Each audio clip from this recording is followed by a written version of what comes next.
सुश्री बांसुरी स्वराज।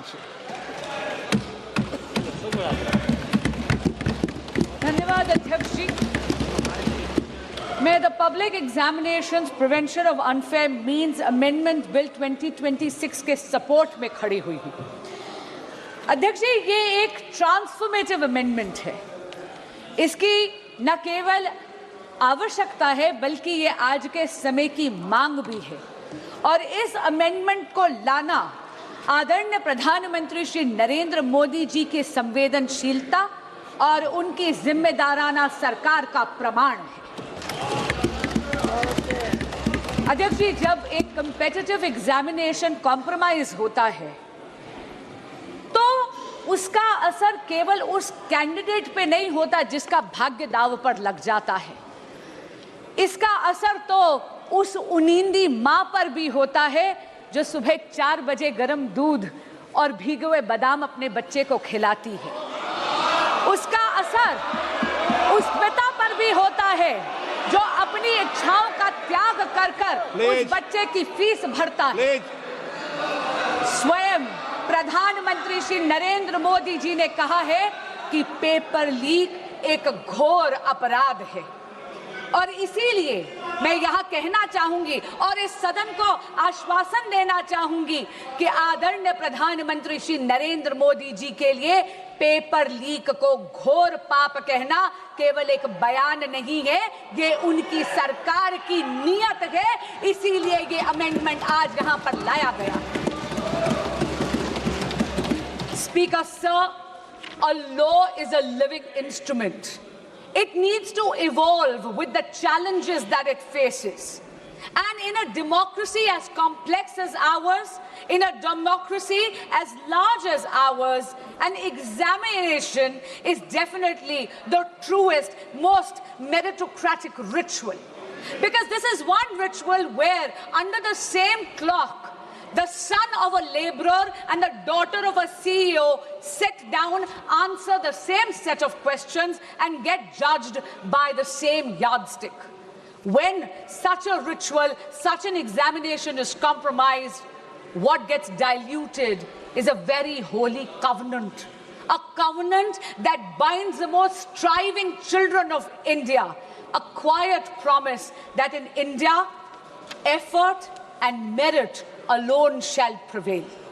अध्यक्ष जी, आज परीक्षा माफिया संगठित हो गया है, क्रॉस स्टेट क्रिमिनल नेटवर्क बन गया है और ये बिल, ये जो संशोधन आज लाया गया है, ये ज्यूरिसडिक्शन की उलझन को सुलझाता है, उसको समाप्त ही कर देता है।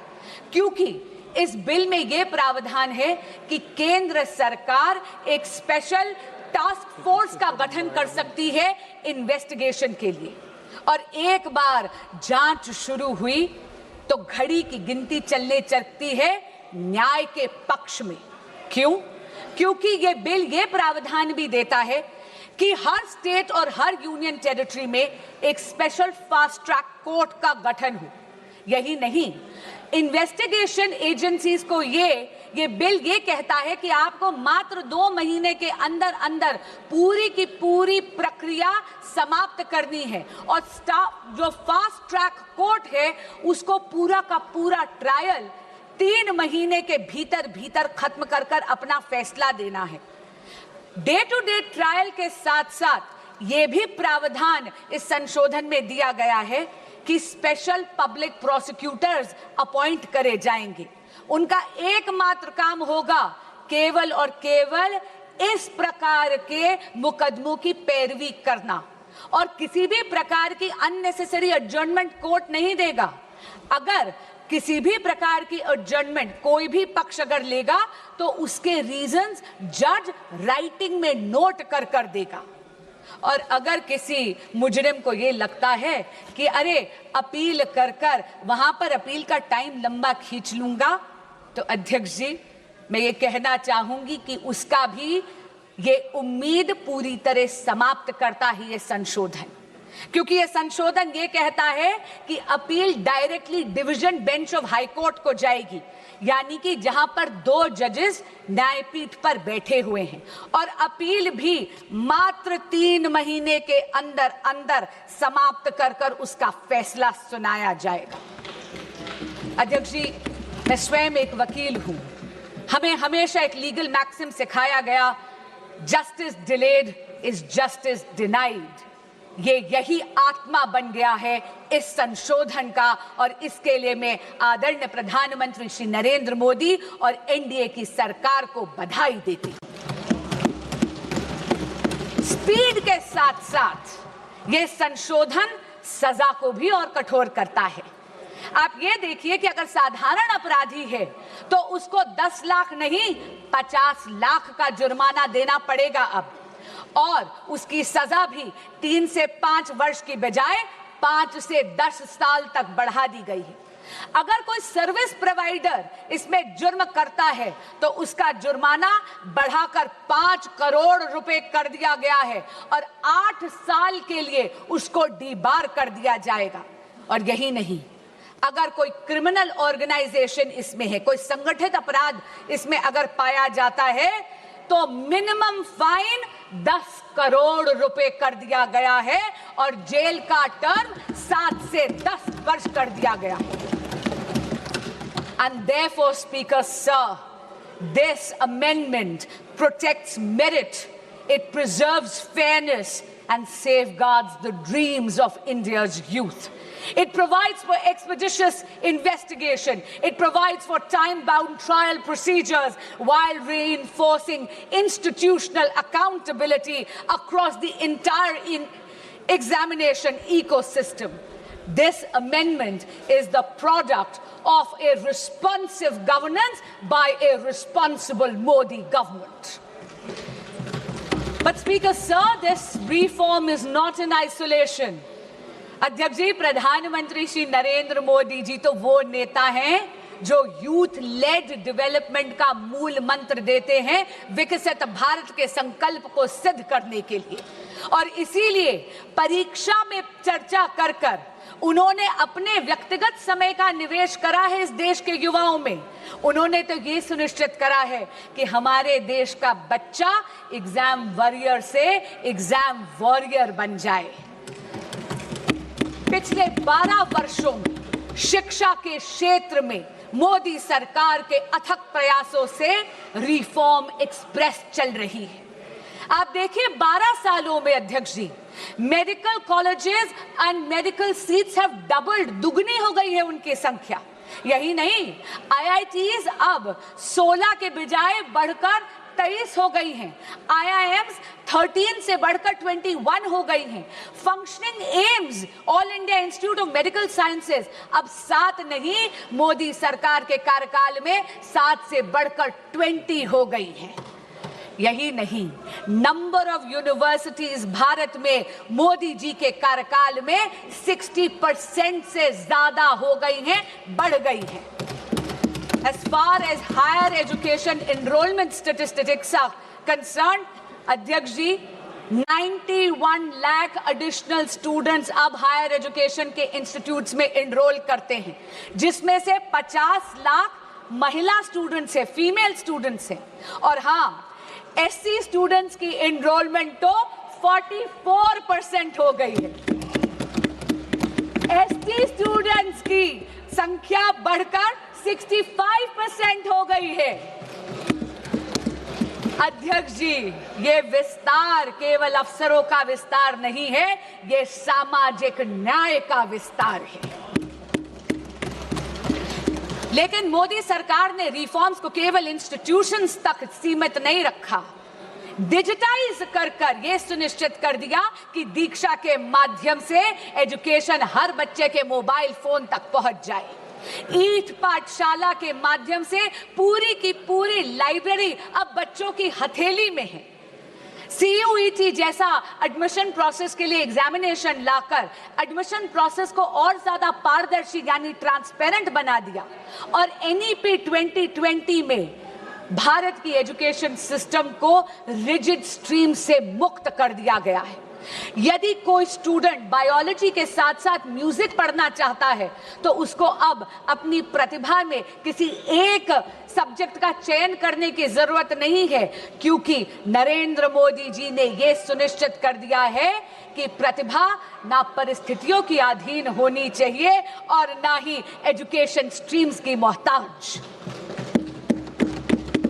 अध्यक्ष जी, जब अफसरों का विस्तार होता है तो उसके साथ साथ उन अफसरों की निष्पक्षता भी सुनिश्चित करनी अनिवार्य है। ये अमेंडमेंट बिल 2026 का यही सुनिश्चित करता है। अध्यक्ष जी, इस सदन में पिछले 2 वर्षों से मैंने देखा है कि बहस तथ्यों पर होनी चाहिए, बहस नैरेटिव पे नहीं होनी चाहिए, बहस प्रमाणों पर होनी चाहिए, बहस पूर्वाग्रह पर नहीं होनी चाहिए। इसीलिए मैं ये जरूर कहना चाहूंगी आपके माध्यम से विपक्ष के साथियों को, सबसे पहली बात तो बेल सरकार नहीं, इस देश का कोर्ट देता है और लोकतंत्र में judiciary is independent of the executive and the legislature. दूसरी बात मैं ये कहना चाहूंगी, कांग्रेस के साथी और विपक्ष के कुछ साथी एक नैरेटिव बिल्ड करने की कोशिश कर रहे हैं, जैसे कि पेपर लीक की समस्या, एग्जाम कॉम्प्रोमाइजिंग की समस्या केवल और केवल 2014 के बाद पैदा हुई है। अध्यक्ष जी, मीडिया की रिपोर्टों का अगर हम सच माने तो विपक्षी दलों के जहां जहां पर शासित राज्य हैं और पिछले जब एक दशक था, जब 2014 से पहले कांग्रेस लेड यूपीए सरकार था, तब एक नहीं, 2 नहीं, बल्कि टोटल 22 बार पेपर लीक होकर कैंसिल करने पड़े। उनमें से कांग्रेस लेड यूपीए सरकार के अधिकार क्षेत्र में आने वाले 6 ऐसे एग्जामिनेशंस हैं जो सीधा केंद्र सरकार के नीचे आते थे। अध्यक्ष जी, AIIMS PG examination 2006, ICAI CPT examination 2007, CLAT 2009, Railway Recruitment Board examination 2009, AIEEE 2011, SSC CGL examination 2013, ये सारी की सारी पेपर लीक तब थी जब विपक्षी दल सत्ता में था, यानी कांग्रेस लेड यूपीए गवर्नमेंट थी। अब मैं राज्यों के कुछ आंकड़े आपको देना चाहूंगी। राजस्थान में जब कांग्रेस की सरकार थी तो REET, RPSC, senior teacher recruitment, police constable examination recruitment, forest guard recruitment, CHMO recruitment exams leak हुए। टीएमसी की जब सरकार थी, पश्चिम बंगाल में टीचर रिक्रूटमेंट स्कैम में सुप्रीम कोर्ट ने 27,753 अपॉइंटमेंट्स को कैंसिल करा गया, क्योंकि उन्होंने उसमें फ्रॉड और मैनिपुलेशन पाया। यही नहीं, जब बीआरएस की सरकार थी तेलंगाना में तो टीएसपीएससी पेपर का लीक हुआ। उत्तर प्रदेश में जब सपा की सरकार थी तो police constable recruitment paper leak हुआ। तब तो सॉल्वर गैंग्स और ऑर्गेनाइज्ड एग्जाम फ्रॉड के गैंग्स वहां ऑपरेट करते थे। और हाल ही में पंजाब में, ये तो इसी साल की बात कर रही हूं, फार्मेसी ऑफिसर रिक्रूटमेंट एग्जामिनेशन में तो हाई टेक यानी ब्लूटूथ का इस्तेमाल कर उस पेपर को कॉम्प्रोमाइज करना गया। पर मैं पूछना चाहती हूं, इससे पहले कि विपक्ष मुझ पर यह इल्जाम लगाए that I am talking about whataboutery. This is not about whataboutery, but I am calling out the opposition on its selective outrage. मैं पूछना चाहती हूं विपक्ष से कि अगर ये सिद्धांत की लड़ाई है तो सिद्धांत सरकार देख के बदल कैसे जाता है। मैं पूछना चाहती हूं कि अभी खड़े होकर इन्होंने तत्कालीन केंद्रीय शिक्षा मंत्री की बात करी, क्या माननीय गौरव गोगोई जी ने अभी तक पंजाब के एजुकेशन मिनिस्टर का इस्तीफा मांगा है या नहीं? यही बात नहीं है अध्यक्ष जी। एक सिंगल प्रोफेशनल टेस्टिंग एजेंसी की मांग पिछले 30 साल से इस देश में पेंडिंग थी। 1986 की जो नेशनल पॉलिसी थी एजुकेशन की, उसका जब प्रोग्राम ऑफ एक्शन 1992 में आया तब ये मांग उभर कर आई। इसको आईआईटी डायरेक्टर्स कमेटी ने 2010 में रीइटरेट करा, इसे दोहराया, लेकिन ये मांग इसको अनदेखा कर दिया कांग्रेस पार्टी और यूपीए ने। क्यों?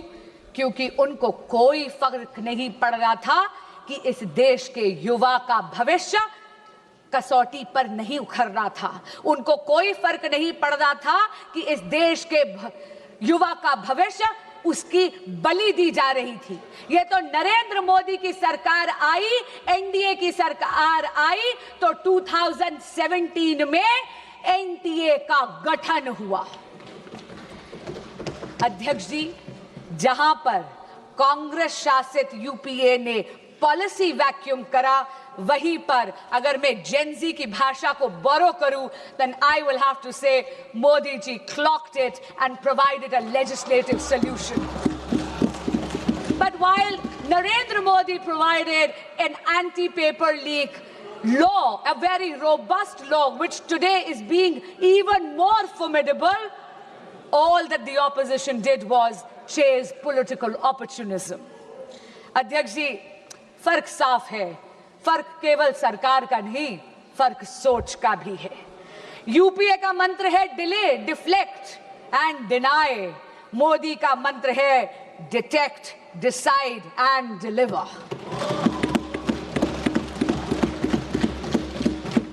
इनका ये रवैया देख के अध्यक्ष जी, कवि दुष्यंत की दो पंक्तियां मुझे याद आती हैं। तुम्हारे पैरों के नीचे कोई जमीन नहीं है, तुम्हारे पैरों के नीचे कोई जमीन नहीं है, कमाल है कि फिर भी तुम्हें यकीन नहीं है। अध्यक्ष जी, अपनी वाणी को विराम देने से पहले मैं ये जरूर कहना चाहूंगी कि बात राजनीति की नहीं है, बात इस देश के युवाओं की है। और इस देश के युवाओं का भविष्य किसी भी राजनीतिक विचारधारा या दल की डिफरेंसेस से ऊपर है। और इसीलिए मैं यहां से, इस सदन के पटल से हर प्रकार के एग्जामिनेशन माफिया को चेताना चाहूंगी कि आप इस सदन के संकल्प से बड़े नहीं हैं। और आज आपके माध्यम से अपील करना चाहूंगी विपक्ष के साथियों से और सदन के एक एक सदस्य से कि सर्वसम्मति से आज इस संशोधन को पारित करिए। अब ना कोई पेपर बिकेगा, ना किसी का सपना झुकेगा। जो युवाओं के भविष्य को लूटेगा वो सलाखों के पीछे रहेगा। जय जगन्नाथ। बहुत बहुत धन्यवाद। श्री अखिलेश यादव जी।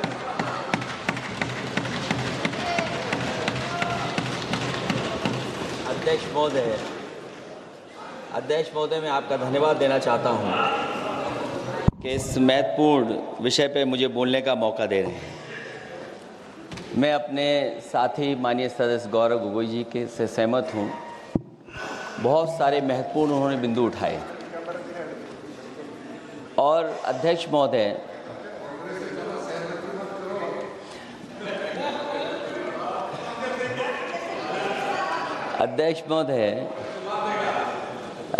मुझसे ज़्यादा मेरे रिश्ते शायद हमारे विपक्ष के लोग ज़्यादा जान रहे हैं। और जितना विपक्ष के लोग नज़र रखेंगे, मैं समझता हूँ उतना रिश्ते और मजबूत हो जाएंगे।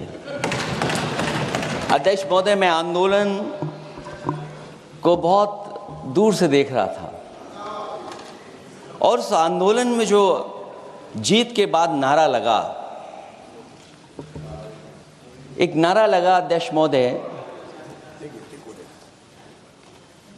सरकार के खिलाफ नारा लगा कि सरकार को ये अहंकार था कि सरकार झुकती नहीं है। लेकिन उन्हीं नई पीढ़ी के लोगों ने ये वो नारा दिया कि झुकाने वाला चाहिए, सरकार भी झुकती है। और सरकारों को झुकाना भी नौजवानों को आता है। सरकार झुकी और स्वीकार किया उन्होंने। जो करोड़ों नौजवान जो मांग कर रहे थे कि सबसे पहले जो मंत्री जी हैं वो इस्तीफा दें, और बिंदु दूसरे अलग हैं जो हम लोगों को जानकारी में मिल रहा है। अध्यक्ष महोदय, सरकार हर विषय पर स्वीकार किया है, लेकिन पता नहीं अध्यक्ष महोदय ये बात समझ में नहीं आ रही है कि सदन में उन आश्वासनों को क्यों नहीं रख रही है सरकार जो सहमति बनी है। और उसके बाद अध्यक्ष महोदय, हम लोगों ने देखा कि जब मंत्री जी लौटे हैं, मंत्री नहीं रहे, उसके बाद सदन के बाहर उनका स्वागत किया गया। अध्यक्ष महोदय, जो स्वागत हुआ उसके लिए हमें कोई शिकायत नहीं है, लेकिन माननीय सदस्यों को कितनी बड़ी राहत मिली होगी, कितने बड़े संकट से बचाया उन्होंने। एक प्रधान जी को हटा करके प्रधानमंत्री बचा लिया आपने। और ऐसा अध्यक्ष महोदय आंदोलन किसी ने नहीं देखा, जिस आंदोलन में नई पीढ़ी के लोग, कम उम्र के लोग निकल करके आ गए और जो नारे दिए गए। ये सरकार पिछले कई वर्षों से नकारात्मक प्रचार पर टिकी हुई थी, नकारात्मक राजनीति करती थी और न जाने कितने हजार करोड़ रुपए खर्च किए होंगे सरकार ने नकारात्मक राजनीति के लिए। लेकिन नई पीढ़ी को मैं बधाई देना चाहता हूं, उनके मनोबल को और उनकी एकता को, और जिस तरीके से उन्होंने प्रचार किया, अंततः सरकार को झुकना पड़ गया। भाजपा वचन नहीं देती, जुमला देती है। तो मुझे उम्मीद है कि सभी युवा नौजवानों का जो मांग की है उन्होंने, उन सभी मांगों को सरकार स्वीकार करेगी। और सरकार ये भी स्वीकार कर लिया होगा कि कोई दल मजाक में बना तो कितनी बड़ा दल बन गया। जो कोई चीज मजाक से शुरू हुई वो कितना सीरियस हो गई, और इतना सीरियस हुई कि हमारी सरकार लोकतांत्रिक हो गई कि जो उनको धरने पे बैठने दिया। सरकार लोकतांत्रिक थी कि उन्हें धरने पर बैठने दिया। हमने वो भी समय देखा है कि जहां पर धरने पर नहीं बैठने दिया, वर्षों वर्ष लोग बैठे रहे धरने पर, उनकी सुनी नहीं गई। इसी दिल्ली को घेरा था किसानों ने, और सरकार को लगा कि चुनाव आ गया तो सरकार ने तीनों काले कानून वापस ले लिए। जब सरकार घबरा जाती है, डर जाती है, तो सरकार स्वीकार कर लेती है। इसीलिए वो नारा मुझे अक्सर याद आ जाता है कि झुकाने वाला चाहिए, सरकार भी झुकती है। जो विषय लाया गया है कि prevention of unlawful means act, सरकार को कम से कम ये बताना चाहिए था कि 2024 में जब ये लेकर के आए थे तो आज 2026 में कैसे पेपर लीक हो गया। और केवल गिनती के 1-2 पेपर लीक नहीं हुए हैं। ये ऐसा आंदोलन रहा जिसमें माँ बाप और नई पीढ़ी के लोग सब जुड़ गए। अगर हम ये माने कि 20 लाख बच्चों ने परीक्षा लिखी थी और उनके घर परिवार के सदस्यों को हम उसमें जोड़ दें, दादा दादी, माँ बाप और परिवार का कोई सदस्य, तो 5 लोग प्रभावित थे। और 5 गुणा 20, 1 करोड़ लोग नाराज हुए सरकार से। और अक्सर हम पॉलिटिकल लोग हैं, हम लोग जानते हैं जब कभी आंदोलन करते हैं तो कितनी तैयारी करानी पड़ती है, गाड़ियों का इंतजाम, खाने का इंतजाम और इंतजाम। लेकिन ये पहला आंदोलन देखा कि जिसमें माँ बाप भी जुड़ गए और कहा कि जाओ बच्चों आंदोलन करो, हम आपके साथ हैं। ये पहला आंदोलन ऐसा देखने को मिला है। और केवल दिल्ली में नहीं हुआ ये, केवल दिल्ली में नहीं हुआ ये। अगर ये बात गलत है, अगर ये बात अध्यक्ष महोदय गलत लग रही है, तो देश के होम मिनिस्टर साहब को ले आइए, वो सब एक्सप्लेन कर देंगे।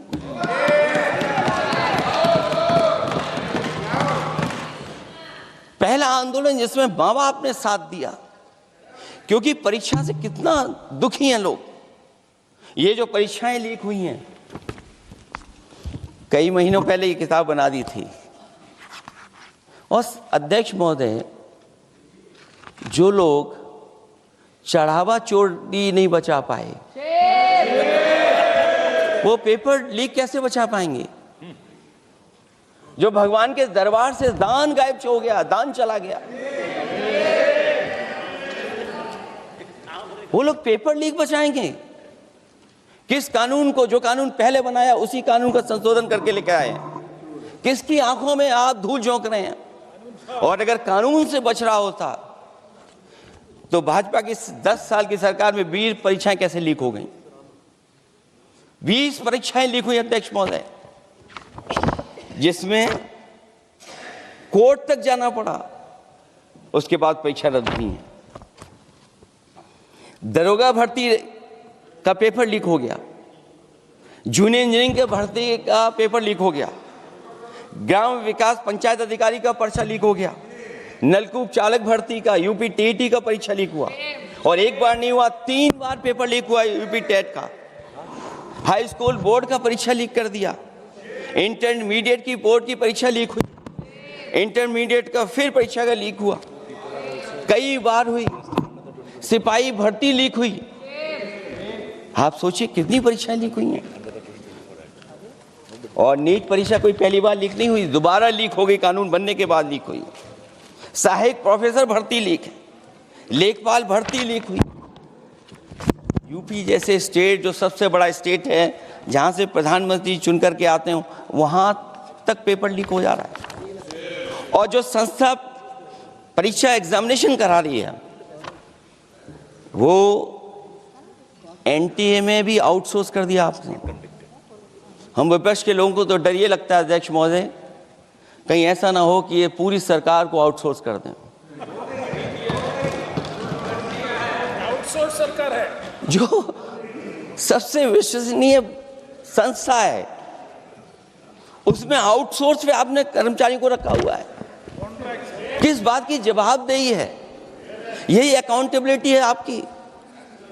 कहीं अकाउंटेबिलिटी ये तो नहीं है?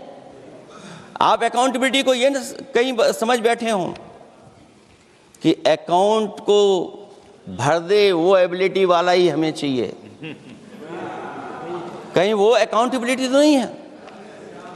आप बताइए, एनटीए को आउटसोर्स किया हुआ है आपने। जिस संस्था की जिम्मेदारी है महत्वपूर्ण परीक्षा कराने की, उसमें सब आउटसोर्स।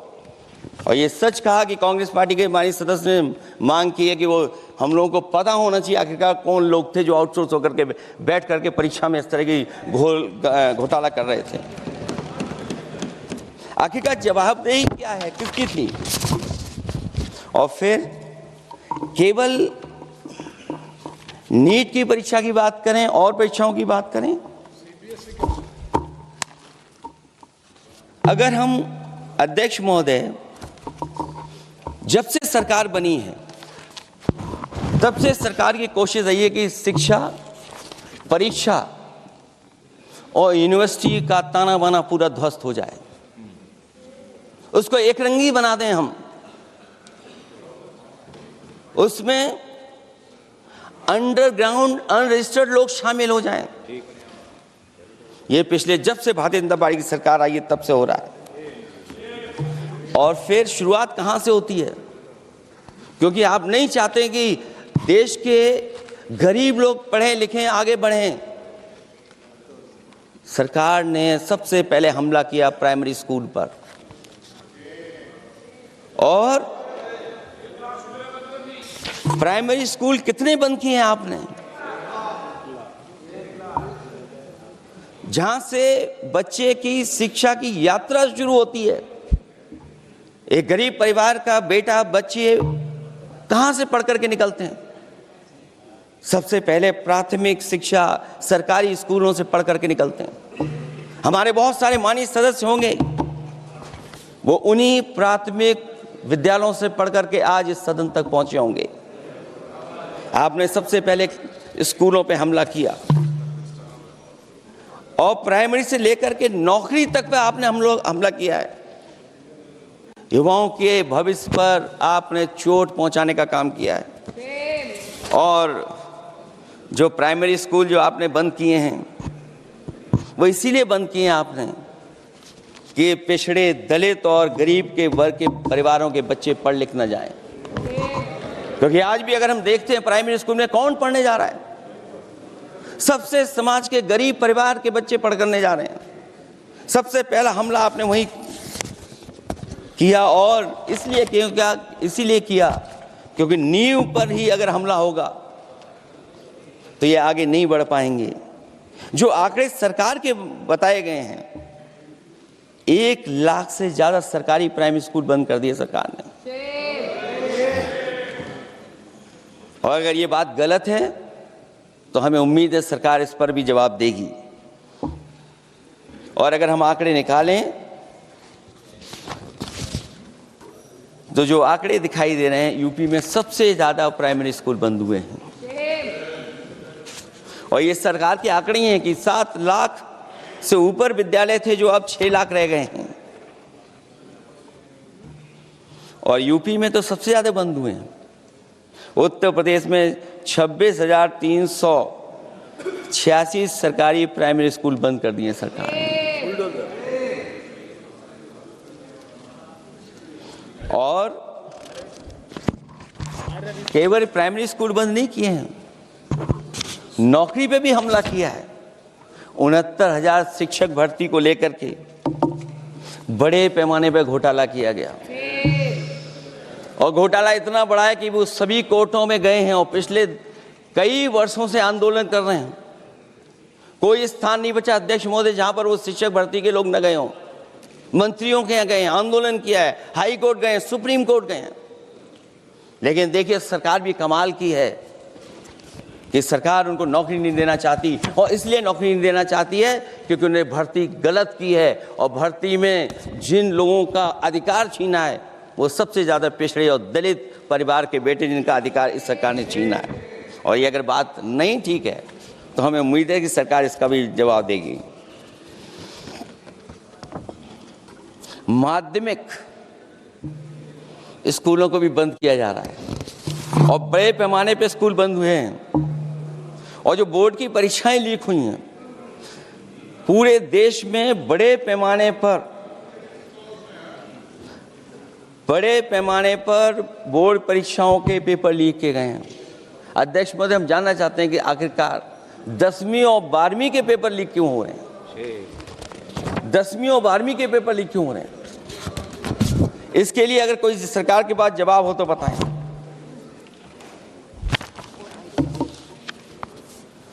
और जो बच्चियों ने जान दी है नीट की परीक्षा में, जब परीक्षा का पेपर लीक हो गया है, अध्यक्ष महोदय, मैं अपनी तरफ से, पार्टी की तरफ से और सभी की तरफ से उन्हें श्रद्धांजलि देता हूं। और हमें उम्मीद है कि सरकार उन बच्चों की मांग मानेगी जिन बच्चों ने ये शर्त रखी है कि उनके परिवार के लोगों को 1 करोड़ मुआवजा दिया जाए।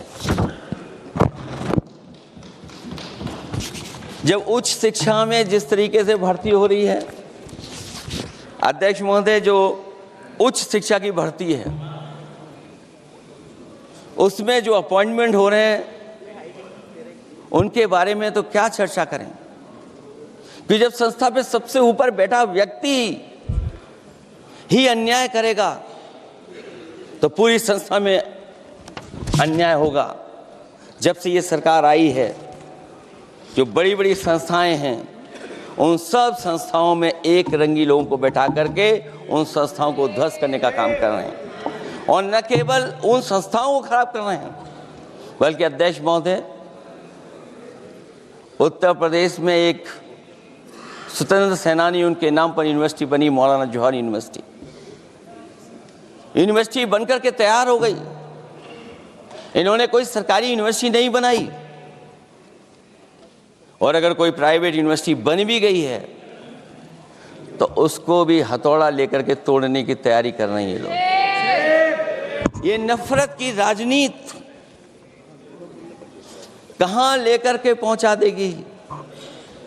और जब से बीजेपी की सरकार आई है तब से नफरत की राजनीति और दूसरे लोगों के साथ किस तरह का व्यवहार हो रहा है, उन्हें कहीं भी न्याय तक नहीं दिला पाई सरकार। और जब नौकरी की बात आ जाए तो अध्यक्ष महोदय, अग्निवीर भर्ती में भी जो हर साल में कितनी भर्ती होती थी, कभी 80,000 भर्ती हुआ करती थी, अब भर्ती केवल 10,000 हो पा रही है। आखिरकार अध्यक्ष महोदय, सरकार नौजवानों की पढ़ाई और नौकरी पे हमला क्यों कर रही है? और नौकरी पे हमला क्यों हो रहा है? जब आप ये कहते हैं कि हमारे नौजवान हमारी डेमोग्राफिक डिविडेंड बन करके आए हैं, कहीं यही नौजवान हमारी आपदा न बन जाए, इसके बारे में भी सरकार को सोचना चाहिए। और मैं ये जरूर कहना चाहता हूं कि अध्यक्ष महोदय, अगर शिक्षा अच्छी होगी, परीक्षा सच्ची होगी, तो तरक्की भी पक्की होगी। और ये तरक्की नहीं चाहते हैं, इसीलिए शिक्षा पर और परीक्षा पर हमला कर रहे हैं। मैं इन्हीं शब्दों के साथ अध्यक्ष महोदय आपका धन्यवाद देता हूं। और जो बिल लेकर के आए हैं आप, बिल तो 24 में भी लेकर के आए थे आप, जो 24 में बिल लेकर के आए, तो उसके बाद नीट परीक्षा का पेपर लीक क्यों हो गया, ये आप बता देना मंत्री जी। आपको एक कानून बनाने के बाद दूसरा कानून बनाना पड़ रहा है, ये क्या वजह है? और आपको मंत्री जी का स्वागत इसलिए करना पड़ रहा है कि आपको संकट से बचा लिया। और अगर अखिलेश जी तो समाजवादी है। मैं पूछना चाहता हूं कि छात्रों का आंदोलन के बाद सरकार उनका बात सुन के पार्लियामेंट में बिल लेके आता है, ये अच्छा है? या जो आंदोलन होता है तो उसको कुचलने के लिए देश में इमरजेंसी लगा देता है, वो अच्छा? आप बता दीजिए।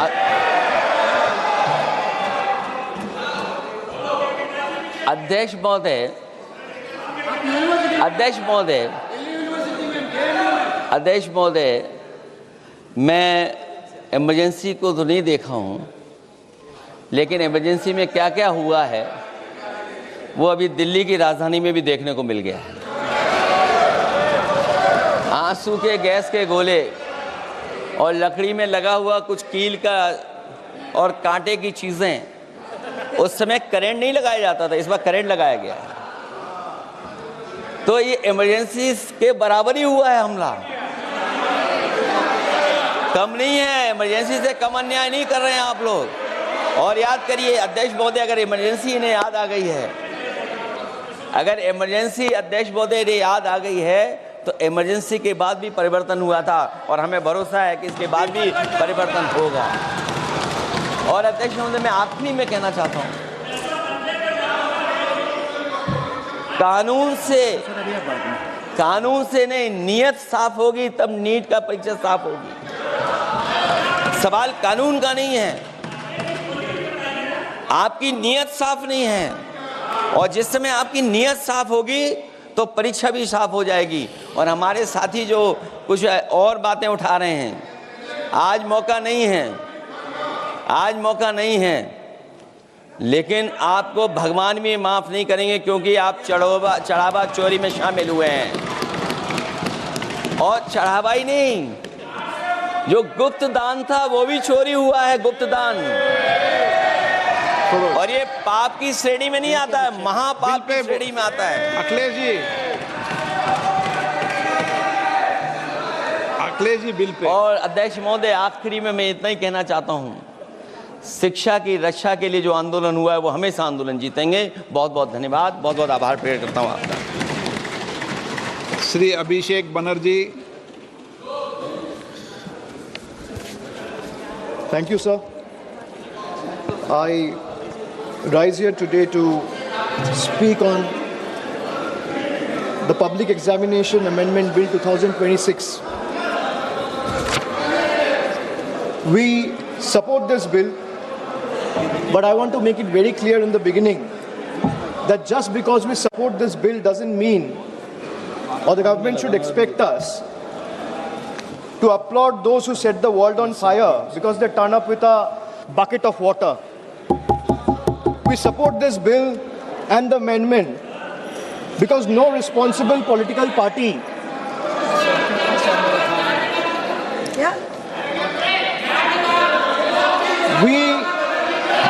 अरे चुप कीजिए या तो मैं बोलूं sir, please put the house in order. चुप कराइए, आप इनको बोलिए। 2024 में बिल लाके आज अमेंडमेंट लाना पड़ रहा है। अरे शर्म करो, शर्म करो। इसको बंद कराइए, सरसा होने दीजिए, सरसा।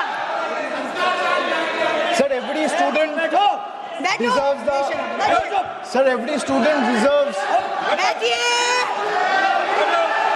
बैठाइए इसको सर आप देख लीजिए चर्चा कौन चाहता है, सर चर्चा कौन चाहता है कौन नहीं चाहता है। सभी से निवेदन है, सर बिल पे सभी से निवेदन है, आप सब लोग बैठिए प्लीज, सभी से निवेदन। सर बिल पे चर्चा कौन चाहता है और कौन नहीं चाहता है ये साफ है सर, ये दिख रहा है। Every student deserves the assurance that examinations should be fair. Every parent deserves the confidence that success is determined by hard work, talent and integrity, not by money, influence or organized criminal syndicates. But support for this bill cannot be a substitute for accountability. A stronger law is necessary, yes, but by itself is not sufficient. If examination continues to be compromised by systematic failures, no amendment, however stringent, will restore the faith that millions of students have lost. That is the question before this August House today, sir. But let me also say this. The bill that is being discussed is not a solution. Rather, this bill is an admission. It is an admission that the NDA and the BJP government have failed. It failed to protect examinations. It failed to protect the students. It failed to protect the merits. And today, after the failure exploded across the country, it wants Parliament to believe that increasing punishment will erase 12 years of incompetence. Well, it will not. This government has mastered one art. Whenever governance fails, they change the law. Whenever administration collapses, they increase punishment. Whenever institutions fail, they announce another committee. But governance is not done by headlines. Governance is measured by outcomes. So what is the outcome? So paper leak after leak, exam cancellation after exam cancellation, student pushed into depression, parents pushed into debt, dreams pushed into uncertainty. So the BJP government calls itself a government of New India. Sir, young India today asks only one question. If this is New India, why do our examination paper leaks with such remarkable consistency? Ask them to be quiet. आप बैठिए, नहीं आप इनको पहले बैठिए, नहीं आप इनको बिठाइए नहीं आप इनको बिठाइए आप बिठाइए इनको हंगामा करना है तो हंगामा करें। सर यही नहीं चाहते सदन चले। किसी का कोई रिकॉर्ड में नहीं जा रहा है, केवल जो भक्ता है उसका रिकॉर्ड में जा रहा है। प्लीज बी सीटेड, मुआजी please be seated, to your seat. Sir वहाँ से भी दूसरे ट्रेजरी बेंचेस के जो मेंबर्स चिल्ला रहे हैं, आप उनको भी बोलिए शांति बना के रखिए। आप अपना विषय रखिए, अपना विषय रिकॉर्ड में जा रहा है। एक्सपेक्ट नहीं कर सकते कि हम लोग चुप रहे और ये लोग चिल्लाएं। आप बैठे सब लोग।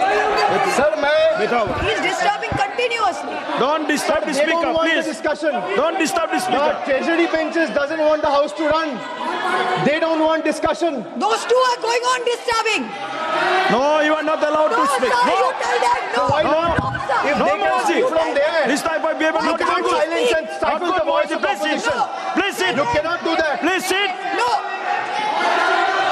They are all sitting. They are all Every sitting. member Gaurav of ji, this please be house, seated. Please be every seated. member of this house has to be treated equally. Please be seated. You continue, please. Why you are disturbing so much? Sir, if this All new three India, sir, if this is our new India, why do our examination paper leaks with such remarkable consistency is the question I would like to ask, sir. Every year, the government promises a new system. Every year, students get the same old scandal. The names of examinations change. The names of victims change. The names of accused change. But somehow, the crime and the government never changes. Sir, every time there is a paper leak, the government reacts as if they were seen as an unforeseen act of God, as though lightning has struck out of a clear sky. But that's not reality, sir. This is not lightning, because lightning strikes once. Paper leaks in today's India has become a pattern. It has become a system. And when the same failure repeats itself year after year, it ceases to be an incident or an accident. It becomes a system. And when a system repeatedly fails, the responsibility lies not only with the students, but with those who are entrusted to govern the country. The government keeps saying, we are the strongest government, we are the most decisive government, we are the most nationalist government. Really? I would like to ask the government, if you are so competent, so efficient, and so strong and decisive, the government is so competent, then why can't it secure a sealed question paper? You say you can monitor satellites. The government say it can track missiles. The government say it can defend cyberspace. Yet somehow, sir, confidential examination papers seem to be travel faster than the government can detect them. What does it say about the state of affairs of the current government? And then comes the ultimate irony. A government that speaks tirelessly about national security has in some instances reportedly had to resort to extraordinary security arrangements, including military logistics and helicopters being used of Indian armed forces and Indian air forces to transport examination papers. Think about it, sir. Think about it for a moment. If a question paper requires the level of protection normally reserved for matters of national security, what does that tell us about the examination system? It tells us that the problem is no longer the paper. The problem is government's inability to protect it. Chairman, sir, the youth of India did not ask for helicopters. They asked for honesty. They did not ask for empty slogans. They asked to secure their examinations. They didn't ask for publicity. They asked for fairness. Sir, let us remember what happened in the last 2 months. Lakhs of students in different parts of the country, young boys, girls, everyone came onto the streets. Young boys, young girls, medical aspirants, engineering aspirants, students whose only crime was to ask government the right questions, and those who were believing in merit. Instead of listening to them, what did they receive? The government offered them barricades, danda, police lathi charged, pellets, guns were fired on them, tear gas. This government seems to believe every protest is a conspiracy, every student is an enemy, every question is an anti-national. Let me ask the treasury benches, when students ask for justice, why do you first inflict brutality, or what your first instinct becomes force instead of a dialogue? Why are young Indians treated as a law and order problem instead of stakeholders? History is witness, sir. Sir, let me give you some examples from the past. Sir, in the last 12 years, let me give you a record of all the paper leaks that have taken place in the last 12 years, sir. Sir, CBSE Class 12 paper was leaked in 2014, no conviction on record. Sir, 2015-16, CBSE pre-medical entrance paper, there has been 4 instances leaked in 3 separate years, 2015, 2016, 2017. No conviction has taken place so far. 2015-16 again, AIPMT, All India Medical Entrance. Question papers were leaked across 10 states. What is the result? Supreme Court scrapped the exam. No conviction has taken place. No conviction on record. Sir, SSC CGL 2017, CBI investigation was ordered on an alleged paper leak. 0 convictions from that case, and CBI probe is happening to date. To date, there has been no development till now. Army Common Entrance Exam leaked in 2017, CBI investigation ordered, 0 conviction, CBI probe ongoing. So CBSE Class 10, Class 12 Economics, both papers leaked, no conviction so far. 2021, JEE Main, irregularities found, CBI probe ordered, no conviction so far. Sir, 2021, UP Tate, CBI investigation ordered, 0 convictions so far. 2022, Rajasthan REET recruitment exam leaked. Case is currently under trial. Telangana Public Service Commission 2023 leaked over 25,000 question papers were leaked which affected 25,000 candidates. 0 convictions. CBI probe ongoing. 2024, after the government was voted to power, NEET UG, UGC NET, Patna leak took place. Education Minister told the Parliament there was no evidence of any leak in the last 7 years. So 0 convictions has been taking place in the last 2 years. In the UGC NET, exam was cancelled a day after a day after the nationwide protests were held. CBI closure report found no evidence of leak. So let me give you another table.